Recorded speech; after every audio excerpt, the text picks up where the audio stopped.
یہاں سے فوجیں چلیں گی، سیاہ علم برآمد ہوں گے اور کوئی طاقت انہیں روک نہ سکے گی، ان کا منہ پھیر نہ سکے گی، یہاں تک کہ وہ ایلیا حضور کے زمانے میں یروشلم کا نام تھا، یہاں تک کہ ایلیا میں جا کر نصب ہو جائے۔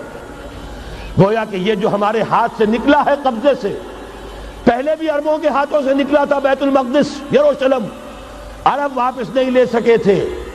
کرد خون صلاح الدین ایوبی اس نے واپس لیا، عربوں میں دم نہیں رہا تھا، عیاشیوں کی وجہ سے کھوکھلے ہو چکے تھے۔ میں تجھ کو بتاتا ہوں تقدیر امم کیا ہے، شمشیر و سنا اول، طاؤس و رباب آخر۔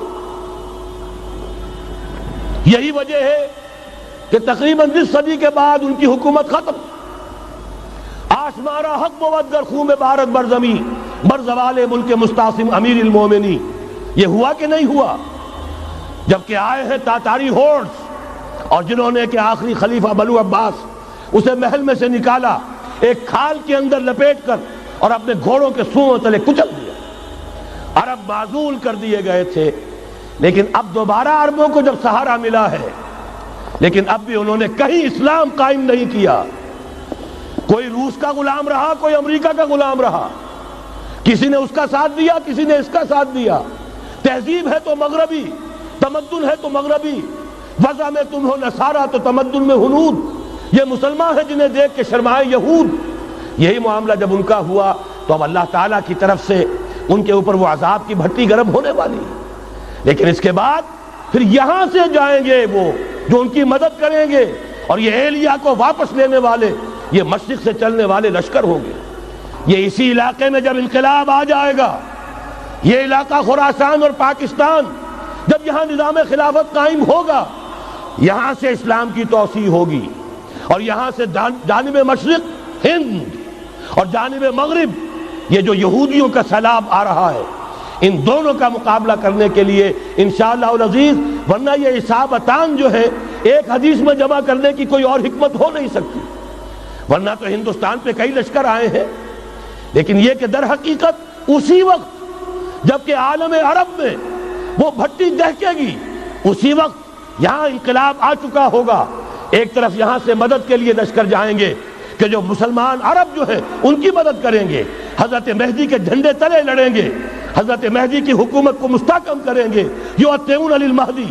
دوسری طرف وہ ہندوستان کی طرف پیش قدمی کریں گے، اور یہیں سے جیسے اس وقت سیلاب نکلا تھا جزیرہ نما عرب سے، ایک داہنی طرف ایک بائیں طرف، ایران، افغانستان، ترکستان، ادھر مصر، لیبیا، الجزائر، مراکش، موریطانیہ، اسی طریقے سے انشاءاللہ اسی علاقے سے اس کا آغاز ہوگا اور بات آگے بڑھے گی۔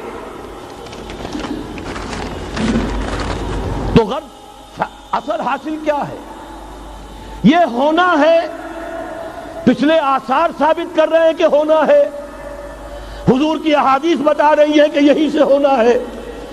ہوا صرف یہ ہے ہم بھٹک گئے، ہمیں اپنی منزل یاد نہ رہی۔ میں تو بہرحال ان لوگوں میں سے ہوں جنہوں نے نعرے لگائے تھے پاکستان کا مطلب کیا، لا الہ الا اللہ۔ میں سن 46 میں یہاں حبیبیہ ہال میں قائد اعظم نے مسلم اسٹوڈنٹ فیڈریشن کے جس اجلاس کو خطاب کیا تھا، ضلع حصار سے جو 2 ڈیلیگیٹ آئے تھے ان میں سے ایک میں تھا۔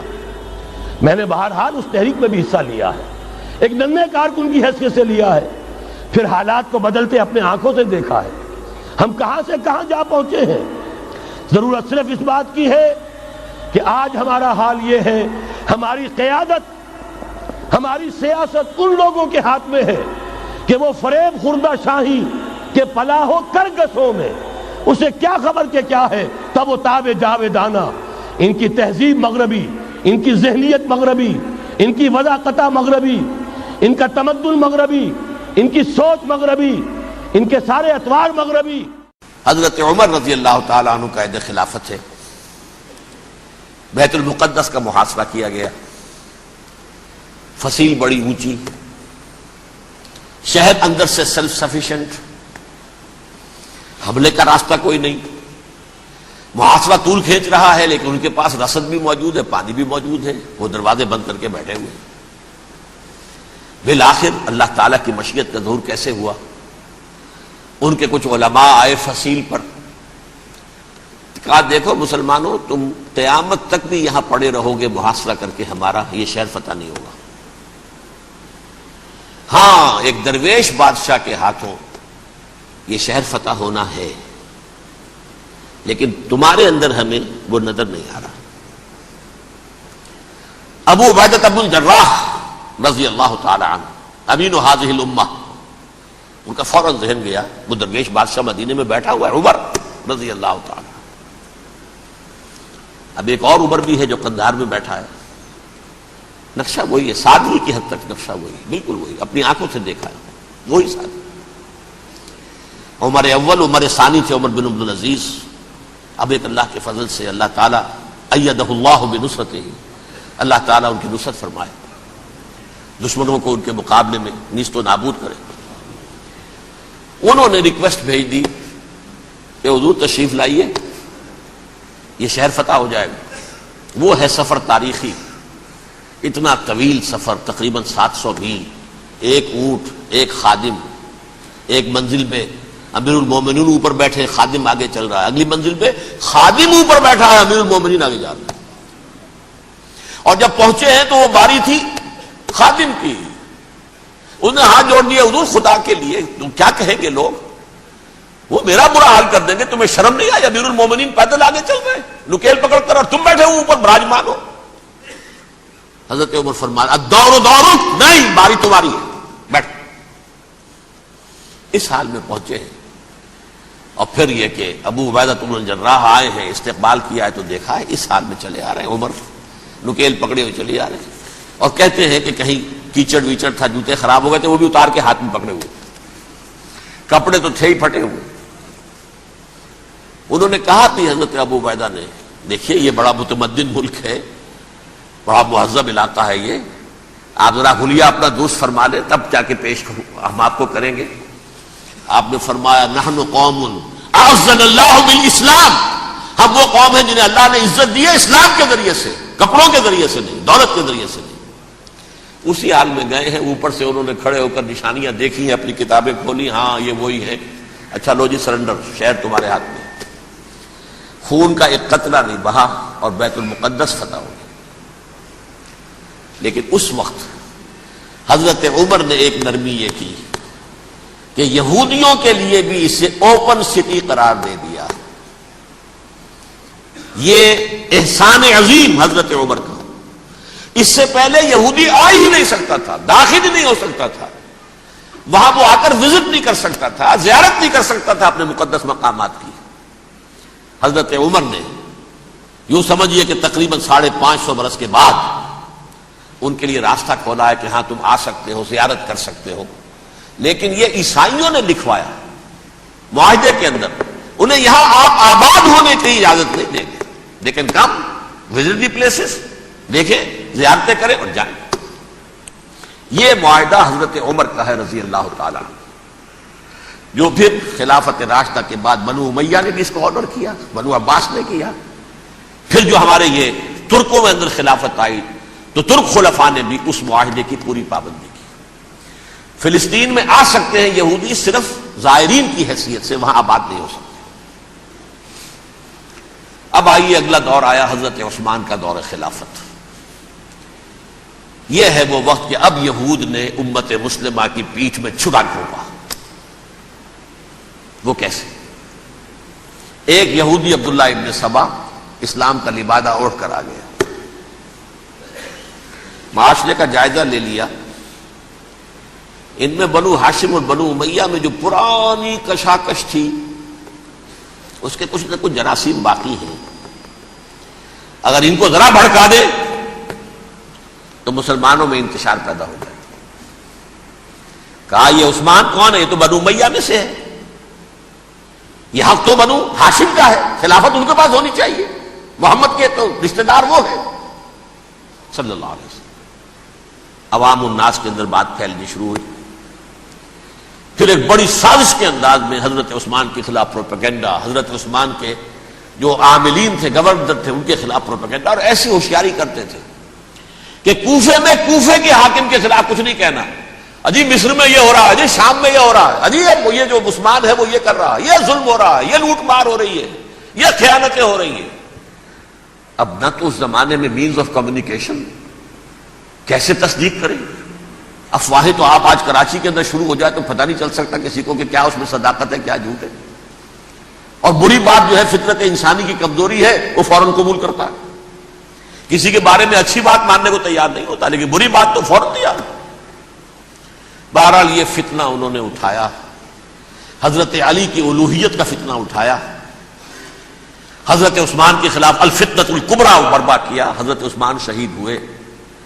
اس کے بعد 5 برس تک مسلمان ایک دوسرے کی گردنیں کاٹتے رہے. باہمی خانہ جنگی ہوئی.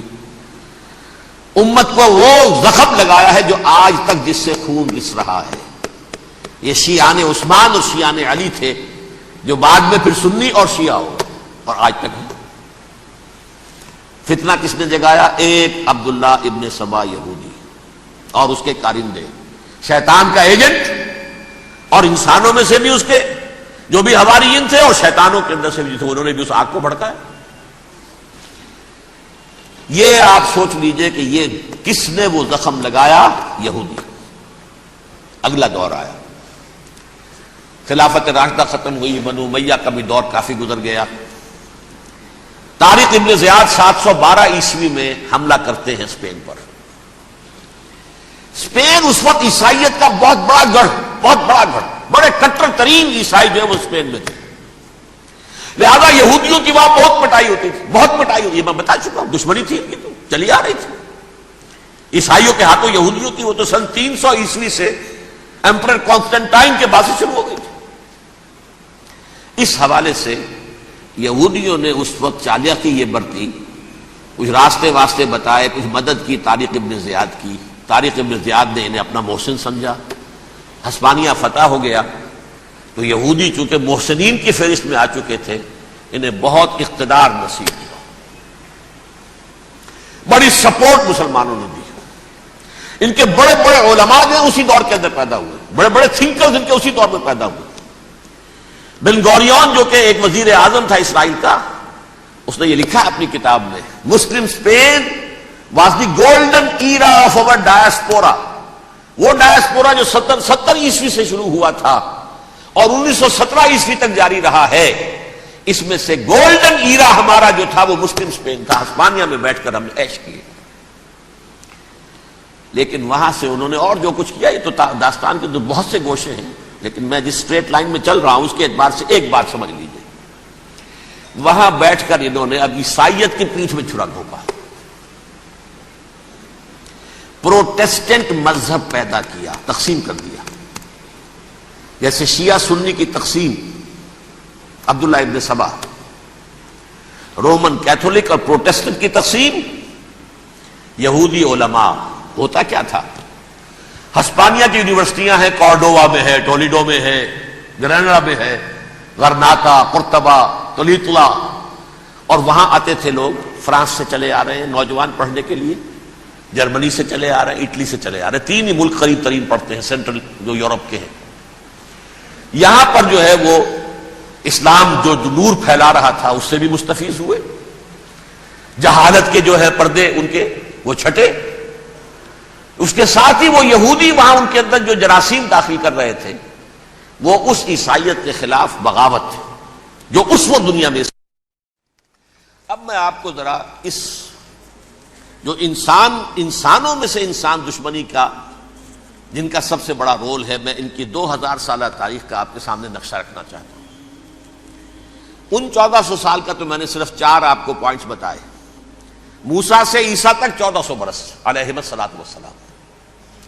2 مرتبہ عروج، 2 مرتبہ زوال.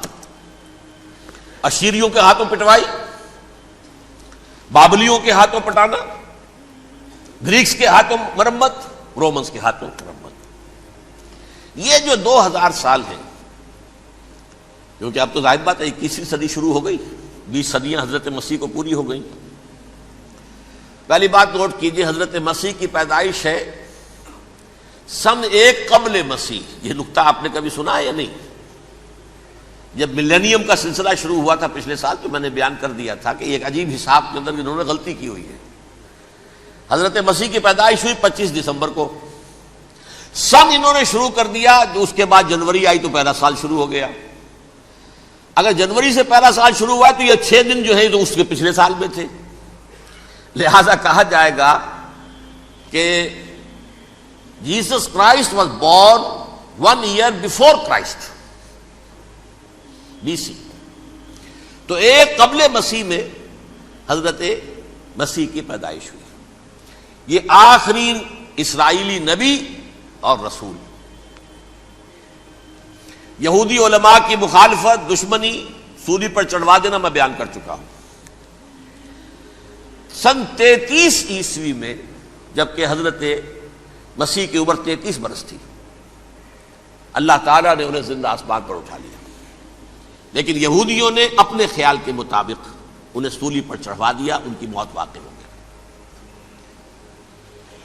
اگرچہ اس کے بعد یہ اختلاف ہے ان میں. یہودی کہتے ہیں وہ سولی پر چڑھ گیا، ختم ہوا، مر گیا. عیسائی کہتے ہیں نہیں، انتقال ہوا ہے مسیح کا صلیب پر، لیکن پھر وہ دوبارہ زندہ ہو گئے ہیں. ان کی لاش ایک غار میں رکھ دی گئی تھی، وہاں ریزریکشن ہو گیا، ان کا باعث بعد الموت وہی ہو گیا، اور پھر انہیں اللہ نے زندہ آسمان پر اٹھا لیا. تو ہمارے اور عیسائیوں کے درمیان نوٹ کر لیجئے، یہ چیز مشترک ہے کہ حضرت مسیح آسمان پر زندہ اٹھائے گئے. فرق کیا ہے؟ وہ سمجھتے ہیں کہ سولی دیے گئے، سولی پر مرے، پھر زندہ ہوئے، پھر گئے. ہم سمجھتے ہیں کہ نہیں، وما صلبوہ وما قتلوہ، انہوں نے نہ صلیب دے سکے انہیں اور نہ انہیں قتل کر سکے، بل رفع اللہ الیہ، اللہ نے اٹھا لیا. پھر ہمارا اور یہ اس کا عیسائیوں کا ایک اور اتفاق ہے، سیکنڈ کمنگ آف جیسس، حضرت مسیح دوبارہ آئیں گے. یہ عیسائیوں کا بھی عقیدہ ہے اور ہمارا بھی. بہرحال تو جیسا کہ میں نے عرض کیا کہ اس وقت یہ عذاب استیصال، عذاب اکبر کے مستحق ہو چکے تھے، لیکن اللہ نے ان کی مدت دراز کی ہے. لیکن ان پر دنیاوی عذاب کا ایک کوڑا جو ہے اللہ تعالی کی طرف سے اسی وقت برسا. دنیاوی عذاب دنیا میں رہتے ہوئے ختم نہیں کیا. 37 برس بعد حضرت مسیح کے رفع سماوی کے 37 برس بعد سن 70 میں یہودیوں نے بغاوت کی رومیوں کے خلاف. رومی ٹائٹس جنرل تھا ایک، اس نے پھر جو حملہ کیا ہے، 1,33,000 یہودی ایک دن میں قتل کیا یروشلم میں، اور ہیکل سلیمانی گرا دیا. وہ ہیکل پہلے بھی گرا تھا، پہلے 1400 سال کے دوران میں بھی نبوکڈنضر نے گرایا تھا، لیکن پھر اس کے 150 سال بعد انہوں نے دوبارہ بنا لیا تھا، اس لیے وہ اسے سیکنڈ ٹیمپل کہتے ہیں. پہلا ٹیمپل جو حضرت سلیمان نے بنایا تھا، نبوکڈنضر نے گرا دیا 587 قبل مسیح میں، پھر دوبارہ انہوں نے 150 سال کے بعد بنا لیا. وہ اس تاریخ کا حصہ ہے، میں نے جس کے بارے میں آپ کو تفصیل نہیں بتائی.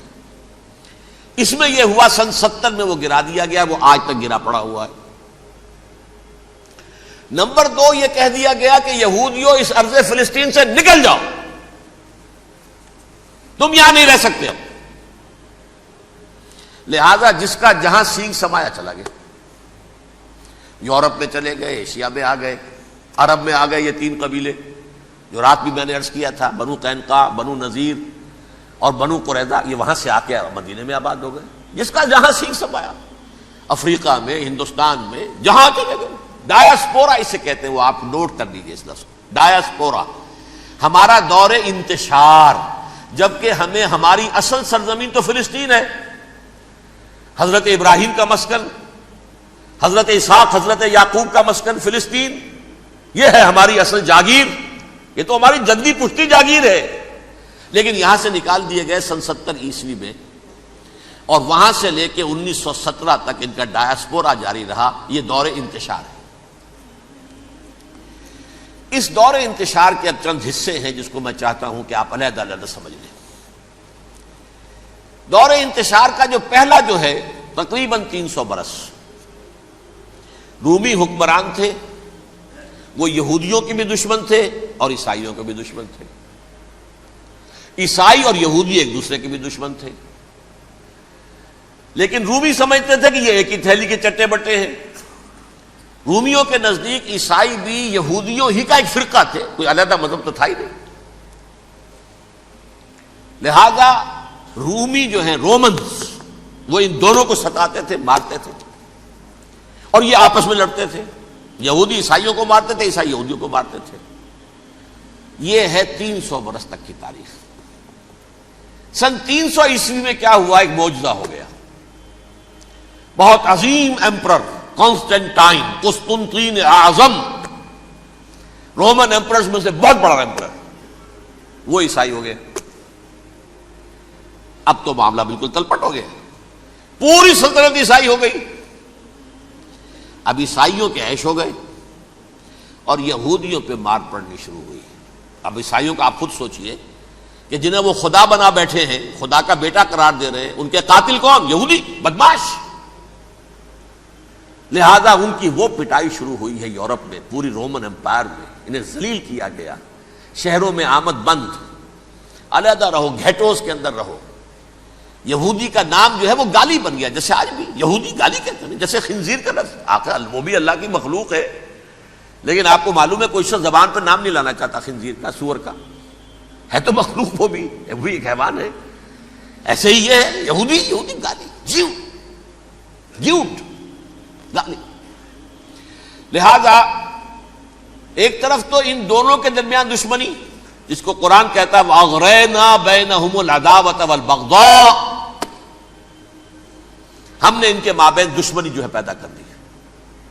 اور جب یہ پوری سلطنت عیسائی ہو گئی تو قافیہ تنگ ہو گیا یہودیوں کا.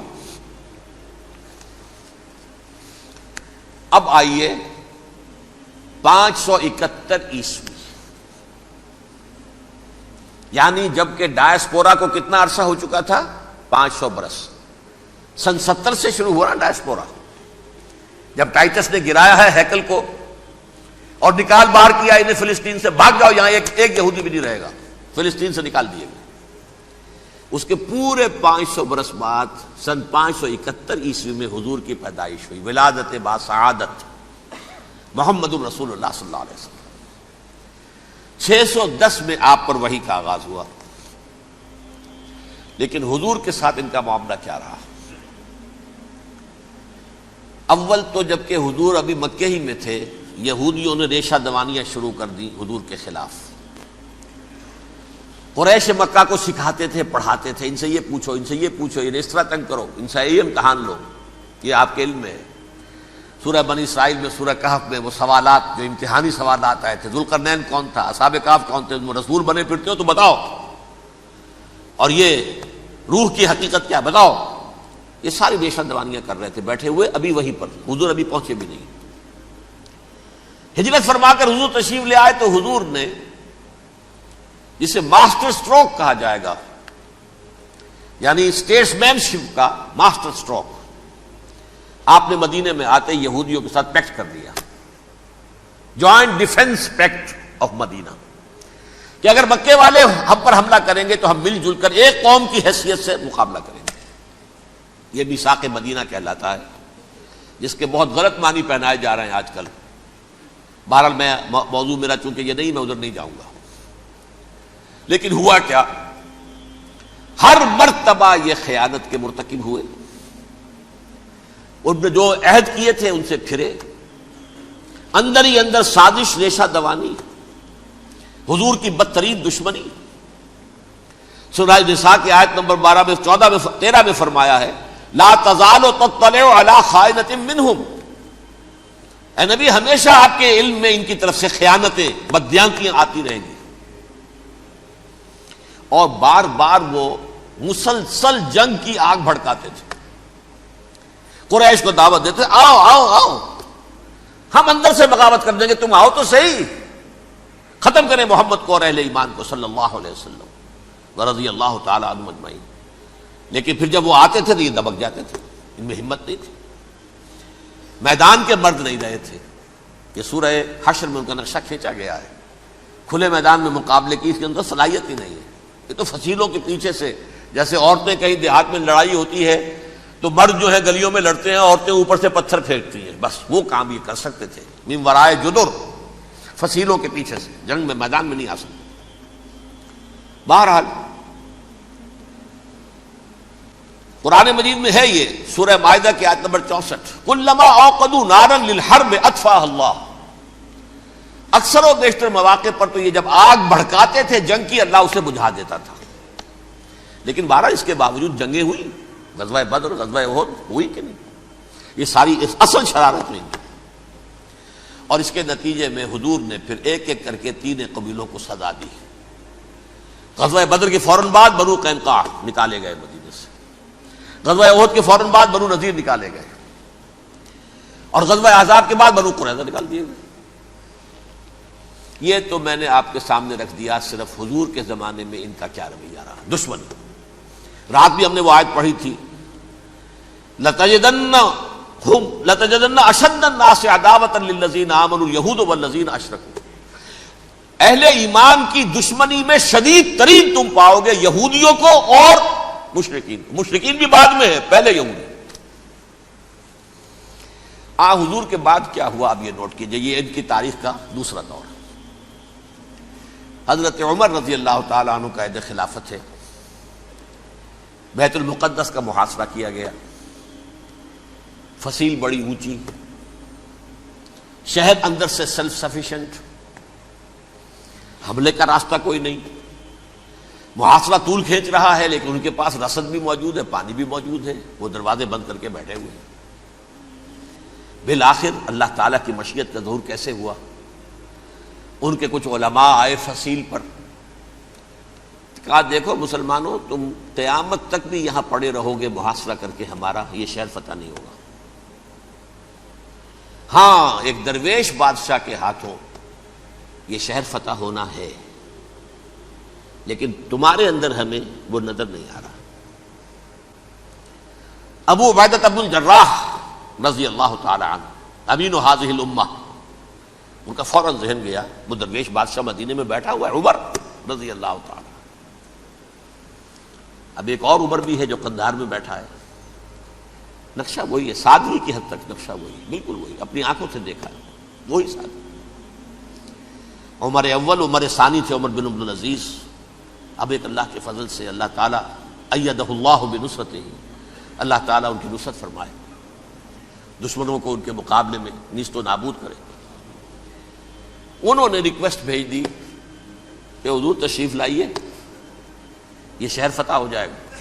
وہ ہے سفر تاریخی، اتنا طویل سفر، تقریباً 700 میل، ایک اونٹ، ایک خادم، ایک منزل پہ امیر المومنین اوپر بیٹھے، خادم آگے چل رہا ہے، اگلی منزل پہ خادم اوپر بیٹھا ہے، امیر المومنین آگے جا رہے ہیں. اور جب پہنچے ہیں تو وہ باری تھی خادم کی. انہوں نے ہاتھ جوڑ دیا، حضور خدا کے لیے تم کیا کہیں گے لوگ، وہ میرا برا حال کر دیں گے، تمہیں شرم نہیں آئی؟ امیر المومنین پیدل آگے چل رہے ہیں نکیل پکڑ کر، اور تم بیٹھے ہو اوپر براجمان ہو. حضرت عمر فرمایا الدور دورک، نہیں باری تمہاری ہے، بیٹھ. اس حال میں پہنچے ہیں. اور پھر یہ کہ ابو عبیدہ بن الجراح آئے ہیں، استقبال کیا ہے تو دیکھا ہے اس حال میں چلے آ رہے ہیں. عمر نکیل پکڑے ہوئے چلے آ رہے ہیں، اور کہتے ہیں کہ کہیں کیچڑ ویچڑ تھا، جوتے خراب ہو گئے تھے، وہ بھی اتار کے ہاتھ میں پکڑے ہوئے، کپڑے تو تھے ہی پھٹے ہوئے. انہوں نے کہا بھی حضرت ابو عبیدہ نے، دیکھیے یہ بڑا متمدن ملک ہے، بڑا مہذب علاقہ ہے، یہ آپ ذرا حلیہ اپنا دوست فرما لیں تب جا کے پیش ہم آپ کو کریں گے. آپ نے فرمایا نحن قوم اعزنا اللہ بالاسلام، ہم وہ قوم ہیں جنہیں اللہ نے عزت دی ہے اسلام کے ذریعے سے، کپڑوں کے ذریعے سے نہیں، دولت کے ذریعے سے نہیں. اسی حال میں گئے ہیں. اوپر سے انہوں نے کھڑے ہو کر نشانیاں دیکھی ہیں، اپنی کتابیں کھولی، ہاں یہ وہی ہیں. اچھا لو جی سرنڈر، شہر تمہارے ہاتھ میں. خون کا ایک قطرہ نہیں بہا اور بیت المقدس فتح ہو گیا. لیکن اس وقت حضرت عمر نے ایک نرمی یہ کی کہ یہودیوں کے لیے بھی اسے اوپن سٹی قرار دے دیا. یہ احسان عظیم حضرت عمر کا. اس سے پہلے یہودی آ ہی نہیں سکتا تھا، داخل ہی نہیں ہو سکتا تھا، وہاں وہ آ کر وزٹ نہیں کر سکتا تھا، زیارت نہیں کر سکتا تھا اپنے مقدس مقامات کی.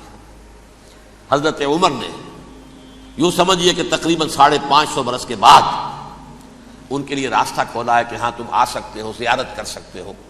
لیکن یہ عیسائیوں نے لکھوایا معاہدے کے اندر، انہیں یہاں آپ آباد ہونے کی اجازت نہیں دیں گے، لیکن کم وزٹ دی پلیسز، دیکھیں زیارتیں کریں اور جائیں. یہ معاہدہ حضرت عمر کا ہے رضی اللہ تعالیٰ. جو پھر خلافت راشدہ کے بعد بنو امیہ نے بھی اس کو آرڈر کیا، بنو عباس نے کیا. پھر جو ہمارے یہ ترکوں میں اندر خلافت آئی تو ترک خلفاء نے بھی اس معاہدے کی پوری پابندی کی. فلسطین میں آ سکتے ہیں یہودی صرف زائرین کی حیثیت سے، وہاں آباد نہیں ہو سکتے. اب آئیے اگلا دور آیا حضرت عثمان کا دور خلافت. یہ ہے وہ وقت کہ اب یہود نے امت مسلمہ کی پیٹھ میں چھرا گھونپا. وہ کیسے؟ ایک یہودی عبداللہ ابن سبا اسلام کا لبادہ اوڑھ کر آ گیا، معاشرے کا جائزہ لے لیا. ان میں بنو ہاشم اور بنو امیہ میں جو پرانی کشاکش تھی اس کے کچھ نہ کچھ جراثیم باقی ہیں. اگر ان کو ذرا بھڑکا دے تو مسلمانوں میں انتشار پیدا ہو جائے. کہا یہ عثمان کون ہے؟ یہ تو بنو امیہ میں سے ہے، یہ حق تو بنو ہاشم کا ہے، خلافت ان کے پاس ہونی چاہیے، محمد کے تو رشتہ دار وہ ہے صلی اللہ علیہ وسلم. عوام الناس کے اندر بات پھیلنی شروع ہوئی.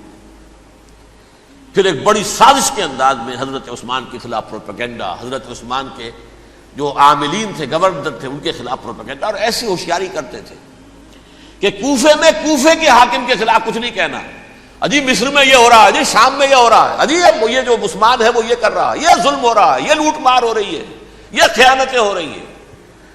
اب نہ تو اس زمانے میں مینز آف کمیونیکیشن، کیسے تصدیق کریں؟ افواہیں تو آپ آج کراچی کے اندر شروع ہو جائے تو پتہ نہیں چل سکتا کسی کو کہ کیا اس میں صداقت ہے کیا جھوٹ ہے. اور بری بات جو ہے فطرت انسانی کی کمزوری ہے، وہ فوراً قبول کرتا ہے. کسی کے بارے میں اچھی بات ماننے کو تیار نہیں ہوتا، لیکن بری بات تو فوراً تیار. بہرحال یہ فتنہ انہوں نے اٹھایا، حضرت علی کی الوہیت کا فتنہ اٹھایا، حضرت عثمان کے خلاف الفتنۃ الکبریٰ برپا کیا. حضرت عثمان شہید ہوئے. اس کے بعد 5 برس تک مسلمان ایک دوسرے کی گردنیں کاٹتے رہے، باہمی خانہ جنگی ہوئی. امت کو وہ زخم لگایا ہے جو آج تک جس سے خون رس رہا ہے. یہ شیعان عثمان اور شیعان علی تھے جو بعد میں پھر سنی اور شیعہ ہو، اور آج تک ہے. فتنہ کس نے جگایا؟ ایک عبداللہ ابن سبا یہودی اور اس کے کارندے، شیطان کا ایجنٹ، اور انسانوں میں سے بھی اس کے جو بھی حواریین تھے اور شیطانوں کے اندر سے بھی تھے، انہوں نے بھی اس آگ کو بھڑکایا. یہ آپ سوچ لیجئے کہ یہ کس نے وہ زخم لگایا؟ یہودی. اگلا دور آیا، خلافت راشدہ ختم ہوئی، بنو امیہ کا بھی دور کافی گزر گیا. طارق ابن زیاد 712 عیسوی میں حملہ کرتے ہیں اسپین پر. اسپین اس وقت عیسائیت کا بہت بڑا گڑھ، بڑے کٹر ترین عیسائی جو ہے وہ اسپین میں تھے. لہذا یہودیوں کی وہاں بہت پٹائی ہوتی تھی، بہت پٹائی ہوتی. یہ میں بتا چکا ہوں، دشمنی تھی ان کی تو چلی آ رہی تھی عیسائیوں کے ہاتھوں یہودیوں کی. وہ تو سن 300 عیسوی سے ایمپرر کانسٹنٹائن کے بعد سے شروع ہو گئی تھی. اس حوالے سے یہودیوں نے اس وقت چالاکی یہ برتی، کچھ راستے واسطے بتائے، کچھ مدد کی طارق ابن زیاد کی. طارق ابن زیاد نے انہیں اپنا محسن سمجھا. ہسپانیہ فتح ہو گیا تو یہودی چونکہ محسنین کی فہرست میں آ چکے تھے، انہیں بہت اقتدار نصیب ہوا، بڑی سپورٹ مسلمانوں نے دی. ان کے بڑے بڑے علماء جو ہیں اسی دور کے اندر پیدا ہوئے، بڑے بڑے تھنکرز ان کے اسی دور میں پیدا ہوئے. بن گوریون جو کہ ایک وزیر اعظم تھا اسرائیل کا، اس نے یہ لکھا ہے اپنی کتاب میں، Muslim Spain was the golden era of our diaspora. وہ ڈائسپورا جو 70 عیسوی سے شروع ہوا تھا اور 1917 عیسوی تک جاری رہا ہے، اس میں سے گولڈن ایرا ہمارا جو تھا وہ مسلم اسپین تھا. ہسپانیہ میں بیٹھ کر ہم نے عیش کیے. لیکن وہاں سے انہوں نے اور جو کچھ کیا، یہ تو داستان کے بہت سے گوشے ہیں، لیکن میں جس اسٹریٹ لائن میں چل رہا ہوں اس کے اعتبار سے ایک بات سمجھ لیجیے. وہاں بیٹھ کر انہوں نے اب عیسائیت کی پیٹھ میں چھرا گھونپا، پروٹیسٹنٹ مذہب پیدا کیا، تقسیم کر دیا. جیسے شیعہ سنی کی تقسیم، عبداللہ ابن سبا، رومن کیتھولک اور پروٹیسٹنٹ کی تقسیم، یہودی علماء. ہوتا کیا تھا؟ ہسپانیہ کی یونیورسٹیاں ہیں، کارڈووا میں ہے، ٹولیڈو میں ہے، گریناڈا میں ہے، غرناطہ، قرطبہ، تولیتلا، اور وہاں آتے تھے لوگ فرانس سے چلے آ رہے ہیں نوجوان پڑھنے کے لیے، جرمنی سے چلے آ رہے ہیں، اٹلی سے چلے آ رہے ہیں، 3 ہی ملک قریب ترین پڑھتے ہیں سینٹرل جو یورپ کے ہیں۔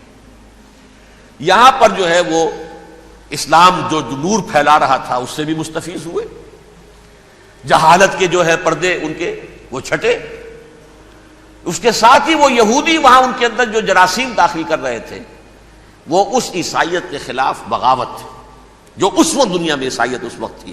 پوپ کا راج تھا دنیا میں اس وقت، یورپ میں جو عیسائیت تھی اس میں ایک طرف بادشاہ تھے لیکن بادشاہوں کی حیثیت وہاں پر یوں سمجھ لیجئے کٹ پتلیوں کی تھی، اصل قوت پوپ کے ہاتھ میں تھی۔ اور پوپ کو انہوں نے جیسے قرآن نے کہا اتخذوا احبارهم ورهبانهم اربابا من دون اللہ، کیونکہ سینٹ پال نے شریعت موسوی ساقط کر دی تھی تو اب شریعت تھی ہی نہیں، پوپ کو اختیار تھا جس چیز کو چاہے حلال قرار دے دے، جس چیز کو چاہے حرام قرار دے دے۔ اتخذوا احبارهم ورهبانهم اربابا من دون اللہ۔ انہوں نے کہا صاحب یہ پوپ کس بلا کا نام ہے، یہ بھی انسان ہے، بات تو ٹھیک تھی نا، اصل حیثیت تو کتاب کی ہونی چاہیے نا،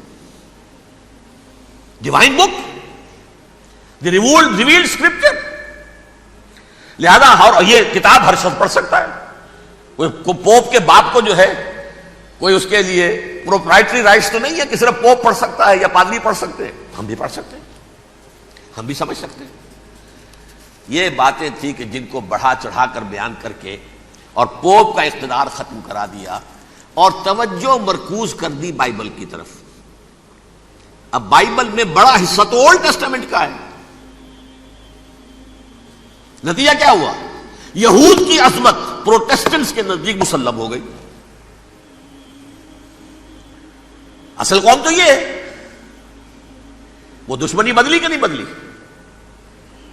موسیٰ کے امتی یہ ہے، تورات موسیٰ کو دی گئی، ابراہیم کی نسل یہ ہے، لہذا وہ جو دشمنی تھی، جو عداوت تھی کہ ہمارے خدا کو سولی چڑھانے والے ہیں یہ بدماش، اس کا ازالہ ہوا اس پروٹیسٹنٹ مذہب کے نتیجے میں۔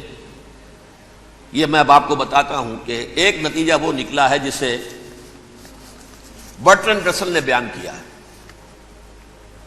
اس کی کتاب ہے ان پریز آف آئیڈلنس، صفحہ 108۔ وہ لکھتا ہے the Christians retaining the Judaic belief in special revelation added to it the Roman desire for world wide domination and the Greek taste for metaphysical subtleties, the combination produce the most fiercely persecuting religion that the world has yet known. یہ 3 چیزیں آ کر عیسائیت میں مل گئی۔ ایک تو جب یہ اولڈ ٹیسٹامنٹ جو ہے وہ ان کے ہاتھ میں آ گئی، اور اس کے میں کچھ آپ کو بتا دیتا ہوں کہ اولڈ ٹیسٹامنٹ کی تعلیمات، کیونکہ یہ اولڈ ٹیسٹامنٹ جو ہے یہ محرف تھی، اصل تورات تو گم ہو گئی تھی 587 قبل مسیح میں جب پہلی مرتبہ ہیکل جو ہے تباہ ہوا ہے، اس وقت ختم ہو گئی تھی۔ اس کے کوئی 150 سال کے بعد انہوں نے یادداشتوں سے مرتب کر کے لکھی ہے، اب اس میں ان کے اپنے خیالات، اپنے امانی، اپنی توجیحات وہ شامل ہو گئی۔ لہذا میں آپ کو حوالے دیتا ہوں اس کتاب کے اندر مظالم کی جو تعلیم دی گئی ہے، اہل کتاب نے اپنے مظالم قتل عام کے جواز کے لیے تورات میں تبدیلیاں کی اور پیغمبروں پر دہشت ناکی اور بدترین حرام کاری کے الزامات لگائے۔ سنیے، پہلا حوالہ ہے یہ گنتی باب 31 آیات 17-18۔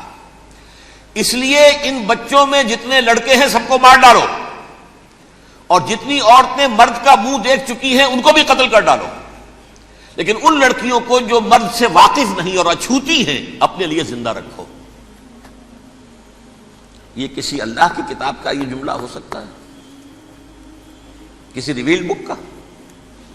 اور سنیے، یہ ہے استثناء ڈیٹرانومی باب 20 آیت 16-18۔ پر ان قوموں کے شہروں میں جن کو خداوند تیرا خدا میراث کے طور پر تجھ کو دیتا ہے، کسی ذی نفس کو جیتا نہ بچا رکھنا، جیسا خداوند تیرے خدا نے تجھ کو حکم دیا بالکل نیست کر دینا۔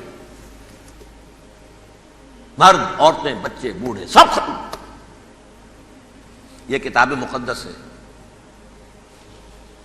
اور سنیے، سیموئیل باب 27 آیت نمبر 9، اور داؤد نے اس سرزمین کو تباہ کر ڈالا اور عورت مرد کسی کو جیتا نہ چھوڑا۔ نمبر 4، ان سب آباد شہروں کو ماں، عورتوں اور بچوں کے بالکل نابود کر ڈالا۔ کتاب استثناء باب 3 آیت 6۔ یہ ہے جو کہہ رہا ہے برٹرنڈ رسل، کرسچینٹی میں آ کر بھی 3 چیزیں شامل ہو گئی۔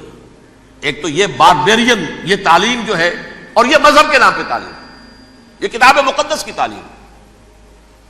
نمبر 2، رومنز کے اندر جو ایک تمنا تھی ورلڈ ڈومینیشن کی، وہ عیسائیت کے اندر آ گئی، اس لیے کہ پوری رومن امپائر جو ہے عیسائی ہو گئی، تو اسے وراثت کے اندر ورلڈ ڈومینیشن کی جو ایک تمنا تھی وہ مل گئی۔ اور پھر یہ کہ انہوں نے جو توہمات تھے یونانیوں کے، ان کو بھی اپنے ہاں مختلف شکلوں کے اندر جمع کر لیا۔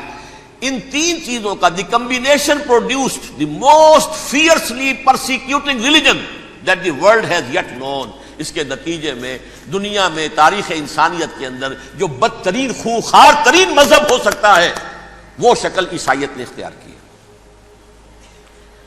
اور اس کا مظہر عتم کیا تھا، نوٹ کیجئے،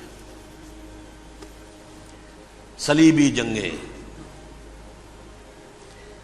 ایک بات ٹائم ٹیبل کے اعتبار سے نوٹ کر لیجئے گا، فرسٹ ملینیم ختم ہوا، سیکنڈ شروع ہوا۔ ان کے 1000 سال ختم ہوئے تو 11ویں صدی میں سیکنڈ ملینیم شروع ہوا، تو پہلی صلیبی جنگیں ہوئی، لاکھوں مسلمان قتل کیے۔ صرف یروشلم کے اندر اتنا خون بہایا ہے کہ خود ان کے ہسٹورینز لکھتے ہیں کہ جب ان صلیبیوں نے، جب گھوڑوں کے ساتھ وہ چل رہے تھے گلیوں میں، تو ان کے گھوڑوں کے گھٹنوں تک خون کی ندی بہ رہی تھی، جہاں سے گزرے ختم کرتے چلے گئے، آبادیاں کی آبادیاں ختم کر دی۔ اگرچہ اس کروسیڈ میں گیہوں کے ساتھ گھن بھی پسا، یہودی بھی بہت مارے گئے۔ یہ فرانس سے، جرمنی سے جب یہ کروسیڈرز آ رہے تھے، 3000 میل کا سفر طے کر کے آئے تھے، سوچئے تو صحیح۔ اربن ثانی پوپ جو تھا، آگ لگا دی تھی اس نے پورے یورپ کے اندر، شرم سے ڈوب مرو، تمہارے مقدس علاقے مسلمانوں کے ہاتھ میں، انفیڈلز، یہ کافر، یہ مرتد، یہ ملحد۔ مسیح جہاں پیدا ہوا، مسیح کو جہاں سولی دی گئی، وہ کہاں ہے؟ ان کے ہاتھ میں۔ وہ آگ لگائی ہے، 3000 میل کا فاصلہ طے کر کے یہ قومیں آئی ہیں وہاں، اور جو تباہی مچائی ہے انہوں نے، تاریخ انسانی میں ایسی بربریت کی کوئی مثال۔ اور یہ ان کے اپنے ہسٹورینز لکھتے ہیں، شرم کے مارے ایسے محسوس ہوتا ہے جیسے ان کی